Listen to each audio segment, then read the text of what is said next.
को किसान सम्मान निधि का लाभ मिल रहा है। 12 करोड़ गरीब घरों में शौचालय बन गए हैं। 10 करोड़ गरीबों को, आपने देखा होगा कि 10 करोड़ गरीबों के घर में रसोई गैस के सिलेंडर पहुंच गए हैं और 4 करोड़ गरीबों के मकान भी बन गए हैं।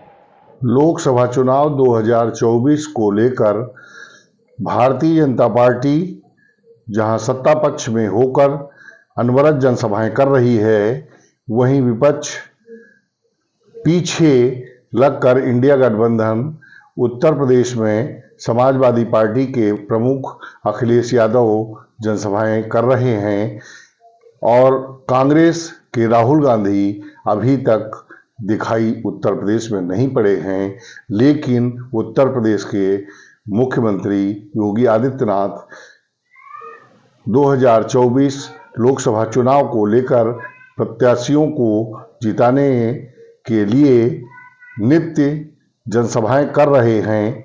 लेकिन इन्होंने अपने परिवार के लिए तो भरा, अपने परिवार वालों के लिए खूब कमाया, लेकिन गरीबों के लिए कुछ भी नहीं किया। गरीबों के लिए कुछ भी नहीं किया।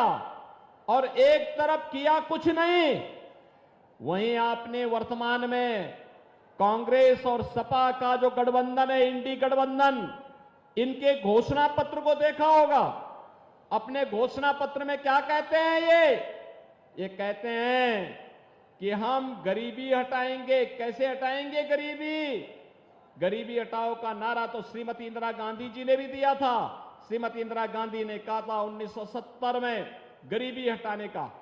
बहनों और भाइयों, 54 वर्ष के बाद भी नाती भी वही तोता रटंत लगाए जा रहा, हम गरीबी हटाएंगे, एक झटके में हटाएंगे। जब उससे पूछा गया कि कैसे हटाएंगे, तो कहता है हम सभी लोगों की संपत्ति का सर्वे करवा देंगे और सर्वे कराने के बाद अगर किसी के पास 4 कमरे का मकान है ना, तो 4 कमरे के मकान में अगर उनके परिवार में 4 लोग हैं तो कहेंगे कि तुम्हारे लिए 2 कमरे पर्याप्त हैं, 2 कमरे हम दूसरे लोगों को जबरदस्ती कब्जे में ले लेंगे, उस पे कांग्रेस का अधिकार हो जाएगा। वे कह रहे हैं हम सर्वे कराएंगे। देखो, कल सुप्रीम कोर्ट ने भी कहा है कि स्त्री धन पर केवल स्त्री महिला का अधिकार है, कोई दूसरा अधिकार नहीं कर सकता। लेकिन ये बेशरम लोगों को देखो ना, ये कहते हैं कि महिलाओं के जेवर को भी हम अपने कब्जे में ले लेंगे। क्या हिंदुस्तान इसको स्वीकार करेगा? क्या स्वीकार करेगा क्या? लेकिन इनकी हालत देखो। और किसको बांटेंगे? ये आपकी संपत्ति को बांटने का काम किसको करेंगे? बांग्लादेशी घुसपैठियों को, रोहिंग्या लोगों को, जो विदेशी आए हैं घुसपैठिए, उनको बांट देंगे ये लोग। क्या आप कोई हिंदुस्तान इसको स्वीकार कर पाएगा क्या? लेकिन ये कांग्रेस के लोग, इंडी गठबंधन के लोग कहते हैं कि ऐसा कर देंगे। योगी आदित्यनाथ की जीरो टॉलरेंस की नीति बहुत ही कारगर साबित हो रही है। 4 से 14 तक लगातार 10 वर्ष तक कांग्रेस की सरकार थी। गरीब भूख से मरता था, किसान आत्महत्या करता था, नौजवान प्लान करता था, बेटी और व्यापारी सुरक्षित नहीं थी। शहर से लेकर गांव तक इस नीति को लेकर जनता गदगद है। रात के अंधेरे में महिलाएं, बेटियां, पुरुष, धनवान, अमीर, गरीब, किसान, मजदूर सब आपको रात में रोड पर चलते नजर आ सकते हैं। आतंकवादी कहीं भी आतंकी घटना को अंजाम देता था और कांग्रेस के लोग एक तरफ आतंकवादियों को बिरयानी खिलाते थे और दूसरी तरफ गरीब यहां भूखों मरता था।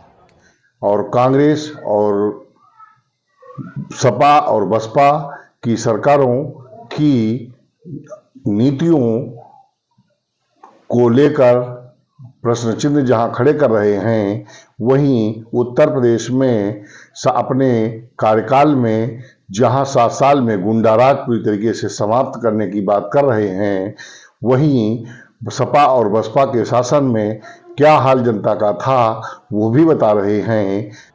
बहनों और भाइयों, यही नहीं करते थे ये लोग, तो बार भारत की सनातन आस्था पर प्रहार करने में कोई संकोच नहीं करते थे।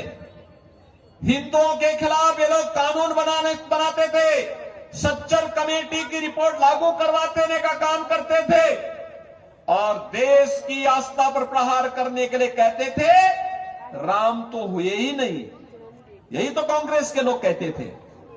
बहनों और भाइयों, जो हमारी आस्था पर प्रहार करे, जो कांग्रेसी कहते थे महाराणा प्रताप की तुलना में अकबर को महान कहते थे, क्या उस कांग्रेस को वोट देकर के हम अपने इतिहास को कलंकित करने का काम करेंगे क्या? जो राम के अस्तित्व पर प्रश्न खड़ा करते थे, क्या हम उन्हें वोट देकर के अपने इतिहास को कलंकित करने का काम करेंगे क्या? यही सपा और बसपा की सरकारों में नहीं था। जगह जगह लूट होती थी, जगह जगह दंगे होते थे, लेकिन योगी आदित्यनाथ की सरकार में उत्तर प्रदेश दंगा मुक्त है। बहनों और भाइयों, ये काम कांग्रेस चाहती तो वो भी कर सकती थी। समाजवादी पार्टी और बहुजन समाजवादी पार्टी चाहती तो वो भी कर सकती थी। जनता गदगद इस नीति से है। योगी जी उत्तर प्रदेश की 80 लोकसभा की सीटों को विजयी बनाने के लिए जगह जगह जनसभाएं कर रहे हैं और